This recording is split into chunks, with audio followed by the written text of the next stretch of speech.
তিন দিন জামাতে চলে গেলেই হুজুর, এক চিল্লা চলে গেলেই আলেম, আর তিন চিল্লা চলে গেলে তোমার কিছুই করা লাগবে না, তুমি বড় মুফতি সাহেব হয়ে গেছো, এবার তুমি ফতোয়া দিতে পারবে। কথা ঠিক বলছি না ভুল বলছি? কথা বলেন না কেন?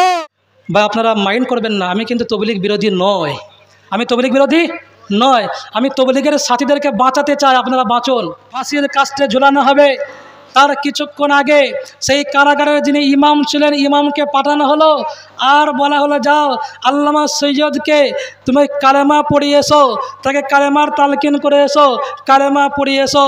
জেলখানার ইমাম চলে এলো আল্লামা সৈয়দ কুতুব রহমাতুল্লাহ আলাইহির কাছে, আর বলছেন হুজুর কালেমা পড়ুন, লা ইলাহা ইল্লাল্লাহ, আমি আপনাকে কালেমা পড়ানোর জন্য এসেছি, এটাই আমার দায়িত্ব, এটাই আমার চাকরি। আল্লামা সৈয়দ কুতুব রহমাতুল্লাহ আলাইহি ডাক দিয়ে বলছে, ইমাম সাহেব বেতন কত পাও? ইমাম সাহেব একটা বেতনের কথা বললেন, বেতন কত পাও? এই পরিমাণ বেতন পায়। আল্লামা সৈয়দ কুতুব রহমাতুল্লাহ আলাইহি বলেন, যে কালেমার দাওয়াত তুমি দিচ্ছ, যে কালেমার দাওয়াত দিয়ে তুমি মাস গেলে 10,000 20,000 বেতন পাও, ওই একই কালেমার দাওয়াত দিয়ে, ওই একই কালেমার জাতিকে বোঝাতে গিয়ে, ওই একই কালেমার ব্যাখ্যা করতে গিয়ে আজ আমাকে ফাঁসির কাস্টে ঝুলতে হচ্ছে। তার মানে বোঝা গেল তোমার কালেমা আর আমার কালেমা এক হচ্ছে না, তোমার দাওয়াত আর আমার দাওয়াত এক নয়। তুমি কালেমার দাওয়াত দিয়ে মাস গেলে 10,000 20,000 বেতন পাও, আর আমি কালেমার দাওয়াত জাতিকে বোঝাতে গিয়ে আজ আমাকে ফাঁসির কাস্টে ঝুলতে হচ্ছে। তার মানে বোঝা গেল তোমার কালেমা তোমার রুটি রুজি জোগায়, আর আমার কালেমা আমাকে ফাঁসির কাস্টে ঝুলায়। ওই জন্য কালেমার দাওয়াত যেমন তারা দিয়েছে, আজ তুমিও দাও, তুমিও মার খাবে, তুমিও দাও, তুমিও মার খাবে। কোরআন হাদিসের ব্যাখ্যা করো, তোমাকেও জাতি দেখতে পাবে না। গত কয়েকদিন আগে আমি ছিলাম আপনার উত্তর 24 পরগনার হাসানাবাদ এলাকায়, সব ফুরফুরাওয়ালা, 3টে বক্তা আছে আমার আগে। তো সে বক্তাগুলো তো খুব সুন্দর ওয়াজ করলেন, অনেক ওয়াজ হয়ে গেল। তো শেষ পর্যন্ত আমি যখন একটা আয়াতের ব্যাখ্যা শুরু করেছি, কুল ইন কুনতুম তুহিব্বুনাল্লাহ ফাত্তাবিউনি ইউহিব্বুকুমুল্লাহ, এই আয়াতের যখন ব্যাখ্যা করেছি, আস্তে আস্তে বহু মানুষ কেটে চলে গেল। কেন? ওদের সহ্য হচ্ছে না। ওদের কি হচ্ছে না? সহ্য হচ্ছে না। কিন্তু একই দাওয়াত তারাও দিচ্ছিল, সহ্য হচ্ছিল। কিন্তু যখনই তুমি ব্যাখ্যায় আসবে, জাতিকে কোরআন বোঝাতে যাবে, জাতিকে সঠিক পথে আনতে যাবে, জাতি তখনই তোমার উপর খেপে যাবে। যেমন আল্লামা সৈয়দ কুতুব রহমাতুল্লাহ আলাইহির উপর হয়েছিল। আজও দাওয়াতের তাবলীগের সাথীরা আমরা যারা মেহনত করছি, যে মেহনত আমি আপনি করছি, কোনো সমস্যা হচ্ছে না, কোনো আমাদের কষ্ট নাই, আমাদের উপর কোনো ঝড় নাই, কোনো বিপদ নাই। হুজুর হুজুর বলে ডাকে, 3 দিন জামাতে চলে গেলেই হুজুর, এক চিল্লা চলে গেলেই আলেম, আর 3 চিল্লা চলে গেলে তোমার কিছুই করা লাগবে না, তুমি বড় মুফতি সাহেব হয়ে গেছো, এবার তুমি ফতোয়া দিতে পারবে। কথা ঠিক বলছি না ভুল বলছি? কথা বলেন না কেন? আমি কি বানিয়ে বলছি? বাস্তব প্রমাণ বলছি। শান্তিপুরের একটা ঘটনা, বড় একজন জিম্মেদার, গোটা নদিয়া জেলার মধ্যে বড় একটা জিম্মেদার, সেই জিম্মেদারের কাছে একজন গিয়ে বলছে, ভাই আমার ছেলেটাকে মাদ্রাসায় ভর্তি করব। সেই জিম্মাদার কি বলছে জানেন? সেই জিম্মাদার বলছে, তোর ছেলেকে মাদ্রাসায় ভর্তি করা কি হবে, আমার সঙ্গে 3 চিল্লায় পাঠিয়ে দে, ও মাদ্রাসায় পড়ে আলেম হয়ে ও কি দিনের কাজ করবে? আলেমরা দিনের কাজ করে না, রাতের কাজ করে নাকি? আলেমরা কিসের কাজ করে? রাতের কাজ করে। আর তোমরা দিনের কাজ করো। আলেম হয়ে কি হবে, দিনের কাজ করবে?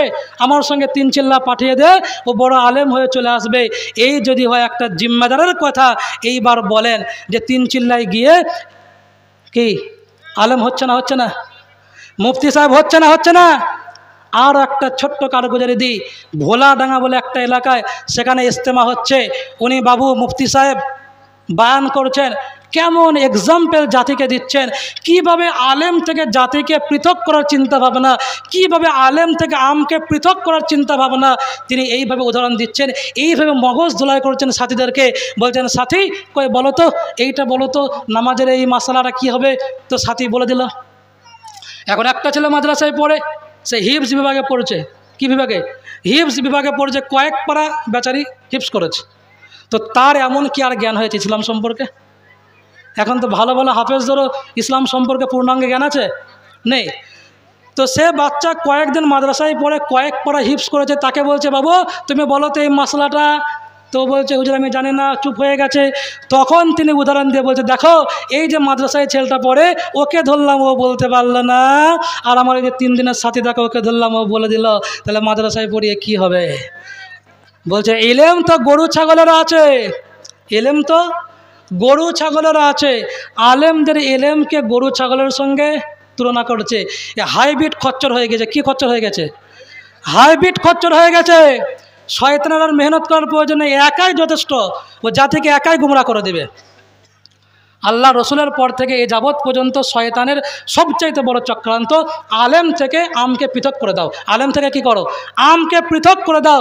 যখন আম মানুষ যখন মাতব্বারি করবে, আম মানুষ যখন ফতোয়া দেবে, আম মানুষ যখন মেম্বারে বসে বড় বড় ডায়লগ মারবে, যখন কোরআন হাদিসের বাইরে কথা বলবে, যা শুনেছে তার চাইতে বেশি বলে ফেলবে, একজন জিম্মেদার, আমার কথা মনে পড়ছে না, শান্তিপুরের দিকে এক জায়গায় আমি বসে আছি, আমার একজন মানে খুব পরিচিত লোক, সে একটা বায়ান করলো। বায়ান করার পরে তখন একটা ভুল কথা বললো। আমি বললাম তুমি এই কথাটা কোথায় পেয়েছো? বলছে আমাদের বড়রা বলেছে। কোন বড় বলেছে? ঠিক আছে মেনে নিলাম। আমি বললাম তুমি যেটা বলেছো তোমার বড় যদি বলেও থাকে ভুল বলেছে। কি বলেছে? ভুল বলেছে। তখন বলছে আমি শুনেছি, যদি তোমার কোনো কথা হয়তো মনে নেই, তুমি শুনেছো কিন্তু কোনো কথা মনে নেই, তখন বড়দের নামে চালিয়ে দেবে। কি করবে? বড়দের নামে চালিয়ে দেবে। তোমার যদি অর্ধেক হাদিস মনে পড়েছে, অর্ধেক মনে পড়ে নেই, তুমি বড়দের নাম করে চালিয়ে দেবে। ও বড়দের নাম করে চালিয়ে দিলেই পার পেয়ে যাবে। আল্লাহ রসুল সাল্লাল্লাহু আলাইহি ওয়াসাল্লামের এত তাগিদ এসছে যে 70 থেকে 72 জন সাহাবী থেকে বর্ণনা আছে। বুখারী শরীফের মধ্যে একাধিক জায়গায় পরস্পর বর্ণিত বিভিন্ন সাহাবী থেকে রবায়াত আছে। আল্লাহ নবী বলেন যে কি বাল্লিগু আন্নি ওয়ালাউ আয়া, একটা আয়াত যদি থাকে তুমি তবলিগ করে দাও। কি করে দাও? তবলিগ করে দাও, পৌঁছে দাও। কিন্তু খেয়াল রেখো, মান কাযাবা আলাইয়া মুতাআম্মিদান ফালইয়াতাবাওয়া মাকআদাহু মিনান নার, এমন কোনো কথা বলবে না যেটা হাদিসে নেই, এমন কোনো কথা বলবে না যেটা কোরআনে নেই। যদি হাদিসের বাইরে তোমার কথা হয়ে যায়, যদি কোরআনের বাইরে তোমার কথা হয়ে যায়, আর তুমি যদি হাদিস বলে চালিয়ে দাও, মাকআদাহু মিনান নার, তোমার সিট হবে কোথায়? জাহান্নামে। বা আপনারা মাইন্ড করবেন না, আমি কিন্তু তবলিগ বিরোধী নয়, আমি তবলিগ বিরোধী নয়, আমি তবলিগের সাথীদেরকে বাঁচাতে চাই। আপনারা বাঁচুন। আমি একজন জিম্মেদারকে বলেছিলাম যে এতদিন এত খরচা করে 3 চিল্লা 4 চিল্লা 6 মাস, হ্যাঁ বেহরুন বার হচ্ছেন, আচ্ছা চাচা বলেন তো, এত মেহনত করে, এত শ্রম দিয়ে, এত টাকা পয়সা খরচ করে, বিবি বাচ্চার মায়া ত্যাগ করে, ধন সম্পদের মায়া ত্যাগ করে, এত কষ্ট করে আপনি বার হয়ে চলে এসছেন, আর যদি ভুল হাদিস বলার কারণে আপনার সিট যদি জাহান্নামে হয়ে যায়, এটা কি ভালো হবে? কিন্তু বাড়ি থেকে আপনি জাহান্নামে যেতে পারেন না? এত কষ্ট করার কি প্রয়োজন আছে? বলবেন না হুজুর ঠিকই বলেছেন। আমি বললাম যেটা বলেছেন এটা ভুল। এটা কি ভুল? তাও শুনিয়ে দিচ্ছি কি ভুল কথা বলেছে। এখনও প্রচলিত আছে, উনি বান করছেন যে কেউ যদি আল্লাহ রাস্তায় গিয়ে মারা যায়, তার জানটাকে ডাইরেক্ট আল্লাহ কবজ করে। কে কবজ করে? ডাইরেক্ট আল্লাহ কবজ করে। আমি তাকে যুক্তি দিয়ে বোঝালাম, আসেন একটু যুক্তিতে আসেন। আচ্ছা বলেন তো, দুনিয়ার মধ্যে সবচাইতে সর্বশ্রেষ্ঠ ব্যক্তিকে? উনি বলেন নবী মুহাম্মদুর রাসূলুল্লাহ সাল্লাল্লাহু আলাইহি ওয়াসাল্লাম। সেই নবীর জান কে কবজ করেছিল? বলে আজরাইল। বিরাট লম্বা চওড়া ঘটনা, কত ওয়াজিনের মুখ থেকে শুনেছেন না? কে করেছিল? আজরাইল করেছিল। তো আল্লাহর রসুল যদি সবচাইতে মহামানব হন, যার উপরে কোনো মানুষের সম্মান হতে পারে না, যার উপরে কোনো নবীর মর্যাদা হতে পারে না, ওয়াইন্নাকা লাআলা খুলুকিন আযীম, যার চরিত্র সর্বশ্রেষ্ঠ চরিত্র, যার চরিত্রের উপরে আর কোনো চরিত্র হতে পারে না, যার আখলাকের উপরেই আর কোনো আখলাক হতে পারে না, তাহলে সেই নবীর যদি জান কবজ আজরাইল এসে করে, তো আমি আপনি কত বড় মুরব্বী হয়ে গেলাম, আল্লাহ রাস্তায় বার হয়ে গেলে আল্লাহ ডাইরেক্ট কবজ করে নেবে। হ্যাঁ, কি বলেন আপনারা? এটা যুক্তিতেও খেলছে না। এতদিন তো বায়ান শুনেছেন, কোনোদিন শুনেছেন যে কোনো সাহাবী আল্লাহ রাস্তায় গিয়ে মারা গেছে, আল্লাহ ডাইরেক্ট জান কবজ করেছে? শুনেছেন? এই কথা বলেন, শুনেছেন? যদি কেউ শুনে থাকেন হাত তোলেন দেখি কজন শুনেছেন। আজকে শুনছেন তো আল্লাহ রসুলের জান আল্লাহ কবজ করেনি, সাহাবীদের জান আল্লাহ কবজ করেনি। আর এই জামানায় তুমি ফুটো মুরব্বী হয়ে গেছো, তোমার কথা ঠিক নেই, এলাকার মানুষ তোমাকে পছন্দ করে না, এলাকার লোক তোমাকে ঘৃণা করে, তুমি মুসাফা করতে গেলে মুসাফা করে না, একটা কুকুর তোমার আখলাক সহ্য করতে পারে না, তোমাকে দেখে পালিয়ে যায়। আর তুমি এত বড় মুরব্বী আল্লাহ রাস্তায় বার হয়ে চলে গেলে তোমার জান আল্লাহ ডাইরেক্ট কবজ করবে? হ্যাঁ, ভণ্ডামের জায়গা পাও না? আমি বললাম চাচা অনেকগুলো রেফারেন্স ওনাকে আমি দিলাম যে আমি তবলিগ বিরোধী নয়, আমি চাই আপনাকে বাঁচাতে। গত কয়েকদিন আগে আমার জলসা ছিল ক্যানিংয়ে, এক পর্যায়ে কথা বলতে বলতে বলতে বলতে এই বিষয়টা উঠে এলো। যেহেতু একটা আয়াত চলছিল ওয়ানজির আশিরাতাকাল আকরাবিন, হে রাসূল আপনি দাওয়াত দিন নিজের নিকট আত্মীয়দের কাছে আগে। আজকে দেখেন বর্তমান সময়ে আমরা দাওয়াত দিই, টোলার লোক চলে যায় কোথায়? গহমের লোক চলে যায় কলকাতায়, হাওড়ার লোক চলে আসে টোলায়, এখানে এসে দাওয়াত দেয় কিন্তু নিজের ঘরে দাওয়াত দেয় না। আছে না? অনেক বড় বড় মুরব্বী আছে, জিম্মেদার আছে, ওর বাপ নামাজ পড়ে না কোনোদিন বলে না, ওর ভাই নামাজ পড়ে না কোনোদিন বলে না, ওর বউ নামাজ পড়ে না কোনোদিন বলে না, ও সারা এলাকার লোককে জান্নাতে নিয়ে যাওয়ার কন্ট্যাক্ট নিয়েছে। আমি হাসির খোরাকে দিইনি, আমি হাসির খোরাকি দিইনি। আল্লাহ পাক নবীকে বললেন ওয়ানজির আশিরাতাকাল আকরাবিন, আগে দাওয়াত দিন নিজের নিকট আত্মীয়দের কাছে। ইয়া আইয়ুহাল্লাযীনা আমানু কু আনফুসাকুম ওয়া আহলিকুম নারা, এই আয়াতের ব্যাখ্যা বলছিলাম। ব্যাখ্যা করতে করতে যখন শেষ হয়ে গেল, খেতে বসেছি, পাশে মুফতি সাহেব, দুপাশে দু তিনটে মৌলানা সব বসে আছে, একসঙ্গে খেতে বসেছি, পাশে একটা জিম্মেদার সাথী আছে। উনি বলছেন হুজুর শেষ পর্যন্ত বাঁশটা তবলিগওয়ালাদের এলো। আমি বলছি ভাই বাঁশ আমি দিইনি, বাঁশ দিয়েছি? আমি তো আপনাকে বাঁচাতে চেয়েছি। তো পাশের একজন আলেম বলছে না, হুজুর যে বাস্তবের উপর আলোচনা করেছে, যার বিবেক আছে, এটা ভালো আছে, ও বুঝতে পেরেছে, ওকে বাঁচানোর কথাই হুজুর বলেছে। আমার বউ যদি নামাজ না পড়ে, আমার ভাই যদি নামাজ না পড়ে, আমার বাপ যদি নামাজ না পড়ে, সারা দেশের লোককে আমি যদি তবলিগ করে বেড়াই, কিয়ামতের ময়দানে আমাকে জান্নাতে যেতে দেবে না? দেবে? দেবে না। এবার যদি বলেন হুজুর বুঝাই শোনে না, বলি শোনে না, কি করব? না শুনলে আমার দোষ? হ্যাঁ দোষ আপনার। কেমন করে বোঝান আপনি? আল্লাহ পাক এই সূরা তাহরিমের আয়াতের মধ্যে বললেন যে কু আনফুসাকুম ওয়া আহলিকুম নার, নার শব্দ আল্লাহ পাক কেন বললেন? এই জন্য আল্লাহ পাক নার শব্দ বললেন, যেমন গোটা কোরআনের ভিতরে বহু জায়গায় আল্লাহ পাক জাহান্নাম শব্দ ব্যবহার করেছেন না করেননি? যারা পড়তে জানেন বলেন, হাত তোলেন। করেছেন না করেননি? অনেক সময় দেখা যায় রান্নাবান্না রেডি কমপ্লিট, কিন্তু খেতে বসবে এমন সময় এমন একটা ফোন চলে আসে যে খাবার খাওয়া হয় না, ওই অবস্থায় খাবার রেখে দিয়ে কী করতে হয়? চলে যেতে হয়, আর খাবার হয় না। রান্না রেডি, বাড়াও কমপ্লিট, কিন্তু খাবার তকদিরে নেই, ওই কারণে খাবার খাওয়া হয় না। আল্লাহ রাব্বুল আলামিন বললেন তোমার রিজিকে কি আছে, আগামীকাল তুমি কি খাবে, এটা আল্লাহ ছাড়া আর কেউ জানে না। তারপরে পঞ্চম নম্বরে আল্লাহ রাব্বুল আলামিন বলেন ওয়ামা তাদরি নাফসুম বিআইয়ি আরদিন তামুত, কবে কখন কোন হালতে তোমার মৃত্যু চলে আসবে, এটা আল্লাহ ছাড়া দুনিয়ার আর কেউ জানে না। কবে কখন কোন হালতে মৃত্যু আসবে এটা আল্লাহ ছাড়া আর কেউ জানে না। আমার ওস্তাদ বর্ণনা করেছেন কিছুদিন আগে যে এক জায়গায় সন্তান খেতে বসেছে, মা অসুস্থ, সন্তান সবেমাত্র হাত ধুয়ে খাবার খাবে, এমন সময় ঘর থেকে মা চিৎকার দিচ্ছে, বিবি বলছে আহারে মায়ের কষ্ট বেড়ে গেছে, মায়ের রোগ বেড়ে গেছে, মায়ের যন্ত্রণা শুরু হয়ে গেছে, তুমি এক কাজ করো, তুমি ওষুধটাকে এনে দাও, তারপরে তুমি খেতে বসবে। সন্তান বলছে না, দুটো খাবার খেয়ে যাই, খেয়ে আমি কি করব, ওষুধ নিয়ে আসবো। ওইদিকে ঘর থেকে মা বলছে বাবা আমার খুব কষ্ট হচ্ছে, আমি আর থাকতে পারছি না, তুমি যাও তাড়াতাড়ি আমার জন্য ওষুধ নিয়ে এসো। সন্তান কি করেছে, ওই অবস্থায় হাত আবার ধুয়ে নিয়ে কি করেছে, ওপর একটা প্লেট দিয়ে ওই খাবারের প্লেটটা ঢেকে দিয়ে চলে গেছে কোথায়, ফার্মেসিতে ওষুধ আনতে চলে গেছে। ওষুধ নিয়ে ফিরে আসবে, ফেরার পথে পিছন থেকে ট্রাক এসে চাপা দিয়ে মেরে গেল। তাহলে এই সন্তান কি জানতো যে মারা যাবে? মায়ের কি জানা ছিল যে আমার সন্তান আমার ওষুধ আনতে গেলে ও আর আমার কোলে ফিরে আসবে না? মায়ের জানা ছিল না। মা বেঁচে থাকলো, মায়ের কোলে সন্তানের লাশ উঠে গেল, ওই সন্তান জানতো না যে ওর রিজিকে আজকে সকালের খাবার আছে, ও জানতো না। আল্লাহ রাব্বুল আলামিন বললেন আমা তাদরি নাফসুম বিআইয়ি আরদিন তামুত, কবে কখন কোন হালতে তোমার মৃত্যু চলে আসবে এটা আল্লাহ ছাড়া আর কেউ জানে না। ওই জন্য সময় থাকতে কি করো, সময়ের কদর করো। আল্লাহ রসুল সাল্লাল্লাহু আলাইহি ওয়াসাল্লাম 5টা জিনিসের কদর করতে বলেছেন।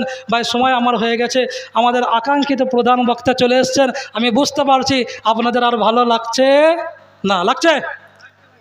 এই কার কার লাগছে না হাত তোলেন তো। ভালো লাগছে? যাক, ছোট্ট করে বলে দিই, আল্লাহ রসুল সাল্লাল্লাহু আলাইহি সাল্লাম বললেন 5টা নিয়ামতের কদর করো। কি করো? 5টা নিয়ামতের কদর করো 5টা সময় এসে যাওয়ার পূর্বে। আল্লাহ নবী বললেন যে শাবাবাকা কবলা হারিমিকা, 1 নম্বর হলো তোমার যৌবনের কদর করো বার্ধক্য এসে যাওয়ার পূর্বে। এখন তুমি যৌবনকালে আছো, তুমি বার্ধক্য পাবে কিনা তোমার কোনো গ্যারান্টি নেই, তুমি বাঁচবে কিনা এর কোনো গ্যারান্টি নেই, তুমি বুড়ো হবে কিনা এর কোনো গ্যারান্টি নেই। আমরা ভবিষ্যতের জন্য চিন্তা করি না?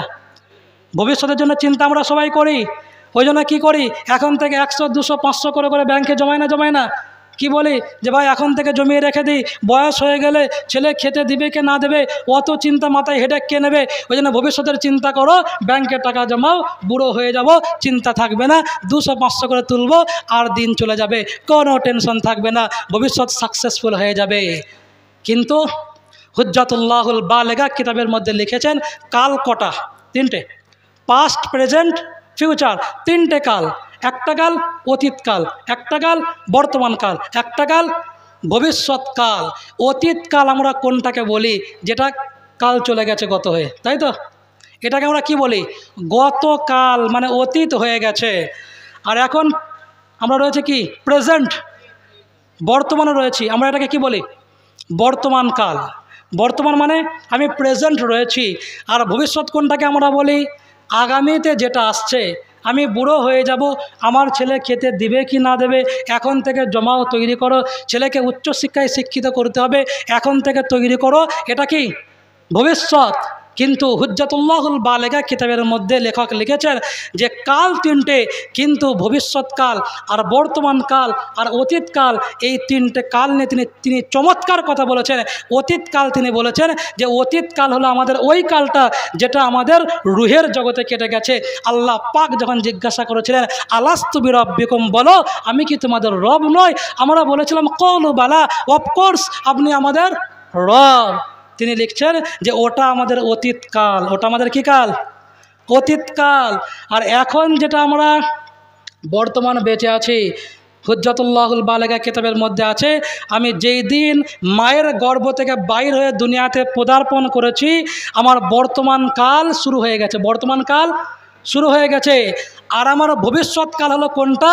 যখন আমি দুনিয়া থেকে বিদায় নিয়ে চলে যাব, আমি যখন মারা যাব, কবরের মধ্যে যখন আমি শুয়ে থাকব, ওটা আমার ভবিষ্যৎকাল। কেননা আমি কেউ জানি না যে এখান থেকে উঠে বাড়ি যাব কি না, হয়তো এর মধ্যে আমার মৃত্যু চলে আসতে পারে। আমরা কেউ জানি না যে আমরা বুড়ো হব কি না, আমরা কেউ জানি না যে আগামী 10 বছর বাঁচব কি না। তাহলে যার জীবনের কোনো গ্যারান্টি নেই, যার ভবিষ্যতের কোনো গ্যারান্টি নেই, ওটা ভবিষ্যৎ হতে পারে না। ভবিষ্যৎ কোনটা? আপনার যদি এই হালতে মৃত্যু চলে আসে, যেই মৃত্যু হয়ে গেল, আপনার ভবিষ্যৎকাল কি হয়ে গেল? চালু হয়ে গেল। তাহলে আমরা ভবিষ্যতের জন্য চিন্তা করি না? ভবিষ্যতের জন্য চিন্তা করি না। আল্লাহ নবী বললেন 5টা নিয়ামতের কদর করো শাবাবাকা কবলা হারিমিকা। আল্লাহ পাক তোমাকে যৌবন দিয়েছেন, এই যৌবনে তুমি রয়েছো, বার্ধক্য এসে যাওয়ার পূর্বে যৌবনের কদর করে নাও। তা নাহলে যখন বার্ধক্যে পৌঁছে যাবে, অনেক চেষ্টা করলেও অনেক কাজ তুমি করতে পারবে না, অনেক ইবাদত করতে চাইলেও তুমি করতে পারবে না, তখন আফসোস করা ছাড়া আর কোনো কিছু থাকবে না। তারপর আল্লাহ নবী বললেন ওয়াসিহাতাকা কবলা সাকামিকা। এখন তুমি সুস্থ আছো, অসুস্থ হয়ে যাওয়ার পূর্বে কি করো? এই সুস্থতার কদর করো। না জানি যদি অসুস্থ হয়ে পড়ো, ইচ্ছে থাকলেও ভালো কাজ আর করতে পারবে না। ওয়াগিনাকা কবলা ফাকরিকা, মালের কদর করো গরিব হয়ে যাওয়ার পূর্বে, ফকির হয়ে যাওয়ার পূর্বে। না জানি এখন তোমার কাছে মাল আছে, এমনও হয়ে যেতে পারে আল্লাহ একটা রোগ দিতে পারে, যে রোগের কারণে মাল সব শেষ হয়ে যেতে পারে, এমন ব্যবসায় লস হতে পারে যে বাড়ি গাড়ি সব শেষ হয়ে যেতে পারে। ওই জন্য আল্লাহ নবী বললেন এখন তোমার কাছে মাল আছে, তুমি এই মালের কদর করো গরিব হয়ে যাওয়ার পূর্বে, ফকির হয়ে যাওয়ার পূর্বে। তারপর নবীজি বললেন যে ফারাকা কবলা শুগলিকা। 4 নম্বর আল্লাহ নবী বললেন যে ব্যস্ততা এসে যাওয়ার পূর্বে অবসর সময়ের কদর করো। এখন তোমার হাতে কাজ নেই, এখন বেশি বেশি ইবাদত করে নাও। যখন আলুর চাষ চলে আসবে, ধানের চাষ চলে আসবে, তোমাকে তো মসজিদেই খুঁজে পাওয়া যায় না, কিন্তু মসজিদ তখনও ছাড়া যাবে? কথা বলেন, যাবে? যাবে না। তাহলে এখন অবসর সময় আছে, বেশি বেশি নেকি কী করে নাও? ইবাদত বেশি বেশি করে নাও, ভালো আমল করে নাও। 5 নম্বরে আল্লাহ নবী বললেন ও হায়াতুকা কবলা মাউতিকা। এই হায়াতের কদর করো মৌত এসে যাওয়ার পূর্বে। না জানি কখন মৌত চলে আসবে, কখন ডাক চলে আসবে, চোখটা বন্ধ হয়ে যাবে, সব কিছু ছিনিয়ে নেওয়া হবে, সব কিছু ছিনিয়ে নেওয়া হবে। খালি হাতে দুনিয়াতে এসেছি, খালি হাতে দুনিয়াতে চলে যাব। আল্লাহ নবী বললেন, এই হায়াতের কদর করো। আল্লাযী খালাকাল মাউতা ওয়াল হায়াতা লিয়াবলুয়াকুম আইয়ুকুম আহসানু আমালা। আল্লাহ রাব্বুল আলামিন হায়াত এবং মওত দিয়ে দুনিয়াতে পাঠিয়েছে একটাই উদ্দেশ্য, একটা জিনিস দেখার জন্য, আহসানু আমালা, যে তোমরা কে কতটা ভালো আমল করতে পারো। তাহলে ইনশাল্লাহ আমরা সবাই ভালো আমল করবো ইনশাল্লাহ। কারা আপনারা করবেন না? ইনশাল্লাহ সবাই করবেন তো? এবার যারা করবেন সবাই হাত তোলেন, লিল্লাহি তাকবীর। আল্লাহ পাক আমাদের বলা ও শোনার চাইতে বেশি বেশি আমল করার তৌফিক দান করুন, আমিন। ওয়া মা আলাইনা ইল্লাল বালাগ। আসসালামু আলাইকুম ওয়া রাহমাতুল্লাহি ওয়া বারাকাতুহু।